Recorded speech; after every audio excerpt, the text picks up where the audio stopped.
ढेंकीकोट डाक्तरी छात्री final वर्षर ऋण मंजूर करूना bank manager. Keonjhar जिला घटगाँ ब्लॉक ढेंकुट पंचायत कपासपड़ा ग्रामर शिक्षक कुलिया नायक झील प्रियंका प्रियदर्शिनी नायक 3 वर्ष हेब ब्रह्मपुर एमकेसीजी मेडिकल कॉलेज रे एमबीबीएस पाठ पढ़ुछंती।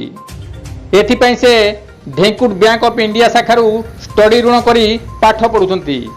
प्रथम एवं द्वितीय वर्ष पाई से बैंक ऋण पाइथिया बेले तृतीय वर्ष पाई आवश्यक अर्थ पाई ढेंकुट बैंक मैनेजर को दरखास्त करथिले मध्य बैंक ऑफ इंडिया मैनेजर ऋण मंजूर करने को मना करुवा अभियोग होईछि, जो द्वारा छात्री एमबीबीएस शेष वर्ष पाठपढ़ा व्याघात होईछि।